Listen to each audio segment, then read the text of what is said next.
So hello guys, welcome back to our YouTube channel that is pharma brothers. कैसे हैं आप सब? आशा करता हूं कि आप सब ठीक होंगे। तो जैसा कि आपको पता है, हम लेकर आते हैं फार्मेसी रिलेटेड कोई भी न्यू अपडेट, और हमने एक एम्स PYQ सीरीज़ भी चलाई हुई है, और उसी की तैयारी को ध्यान में रखते हुए, जैसा कि हमने वादा किया था, हम आपके साथ एक ज्यूरिस की ईयरली वाइज जो भी हमारे एक्ट्स हुए थे उसके बारे में हम डिस्कस करने वाले हैं।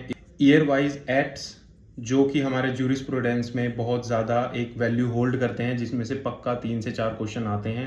ठीक है, तो आप ये वीडियो पूरी देखिएगा, इसको ज़्यादा से ज़्यादा शेयर कीजिएगा, आप अपनी भी हेल्प कीजिए, अपने दोस्तों की भी हेल्प कीजिए, और लाइक शेयर सब्सक्राइब करके आप हमारी भी हेल्प कीजिए। तो आइए शुरू करते हैं।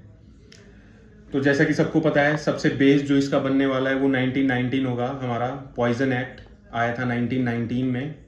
ठीक है, उसके बाद 1940 में आया था हमारा ड्रग एंड कॉस्मेटिक एक्ट, और 1940 में ही हमारा आया था बिल। अब इसमें क्या है, देखो, एक्ट की डेट भी अलग, एक्ट की डेट अलग होती है, बिल की डेट अलग होती है, रूल्स की डेट अलग होती है, नाम सेम हो सकता है, drug and cosmetic act, drug and cosmetic rule, drug and cosmetic bill. ठीक है, तो आपको क्वेश्चन पे ध्यान से पढ़ना है कि वहाँ पे बिल पूछा गया है, एक्ट पूछा गया है, रूल पूछा गया है। ठीक है, तो अब अगर हम उसके बाद आते हैं 1941 में DTAB, that is drug technical advisory board, जो इस्टेब्लिश हुआ था हमारा 1941 में हुआ था, जिसमें कि हमारा जो इसमें जो चेयरमैन अपॉइंट होता है वो DGHS भी होते हैं, director general of health services. ठीक है, इसके बाद 1945 में हमारा आया था ड्रग एंड कॉस्मेटिक रूल।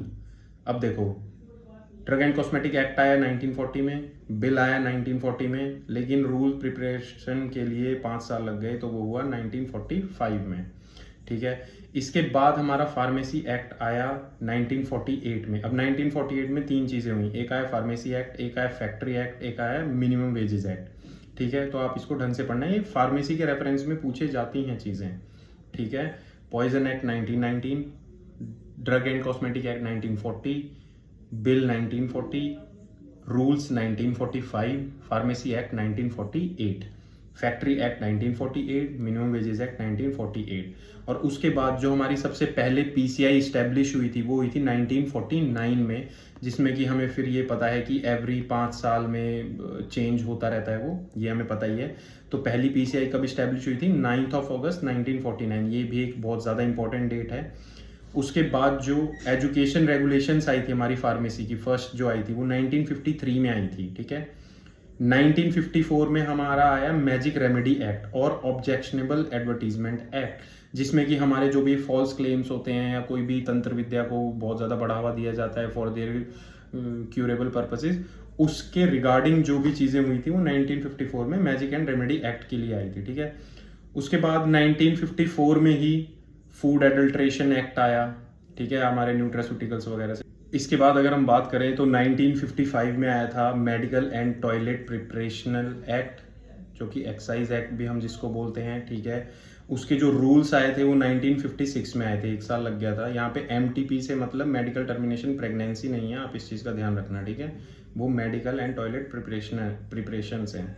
इसके बाद 1970 में आया हमारा इंडियन पेटेंट एक्ट, IPO। ठीक है, 1971 में आया, ये भी इंपॉर्टेंट है, medical termination of pregnancy act, that is in 1971। उसके बाद इसके जो रूल्स आने में हमें टाइम लगा, वो 4 साल लग गए, तो 1975 में इसके रूल्स आए MTP के। ठीक है, ये वाला MTP रियल है, यहाँ पे बस वो ऐसे शॉर्ट फॉर्म में लिखा हुआ है, जिसको हम ऐसे यूज़ करते हैं अपनी फार्मा टर्म्स में। MTP का मतलब वो मेडिकल एंड टर्मिनेशन प्रेगनेंसी है, मेडिकल टर्मिनेशन ऑफ प्रेगनेंसी है। 1985 में आया हमारा narcotic and psychotropic act, that is called NDPS act, that is in 1985। ठीक है, उसके बाद AICTE, all council of technical education, all India council of technical education, ये हमारे लिए क्यों इंपॉर्टेंट है? क्योंकि इसी में हमारा जो भी PCI रिलेटेड पूरा फार्मा रिलेटेड कोर्स होता है, सिलेबस होता है, वो AICTE से ही रिकॉग्नाइज्ड होता है। ठीक है, जो कि आया था 1987 में। इसके बाद अगर हम बात करें तो 1979 में हमारा फर्स्ट DPCO आया था, ड्रग प्राइस कंट्रोल ऑर्डर, ये किसकी उससे आया था, हाथी कमेटी। तो आप ये चीज़ ध्यान रखना, 1979 में फर्स्ट डीपीसीओ का जो रिकमेंडेशन आया था दैट इज़ फ्रॉम हाथी कमेटी। एंड देन उसके बाद 1960 एनिमल क्रूएल्टी एक्ट आया था हमारा 1960 में। ठीक है, आप इन चीज़ों का ध्यान रखना।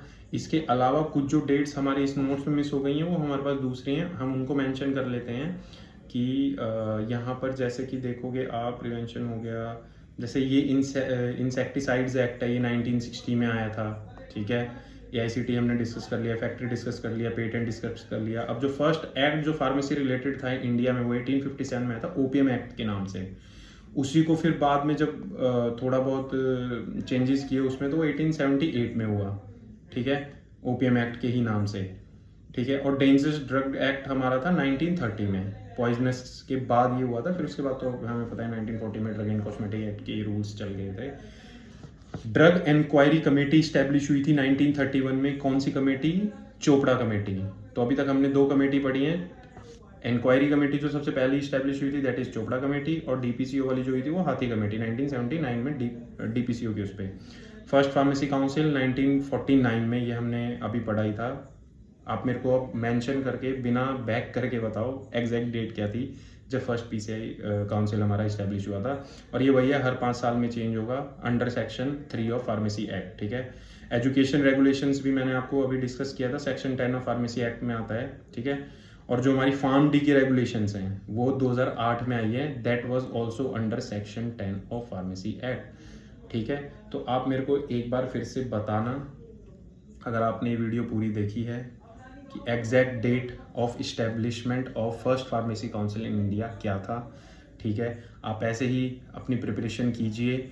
अब नेक्स्ट हमारी जो वीडियो रहेगी वो एक PYQ की रहेगी, उसके बाद हम फॉर्म्स डिस्कस करेंगे, फिर उसके बाद स्केड्यूल्स डिस्कस करेंगे। अब हम उसका ऑर्डर देख लेते हैं, हम शायद पहले स्केड्यूल्स डिस्कस करेंगे जितने भी हैं हमारे। ठीक है, तो ऐसी आप अपनी प्रिपरेशन कीजिए, आप बने रहिए हमारे चैनल के साथ। धन्यवाद।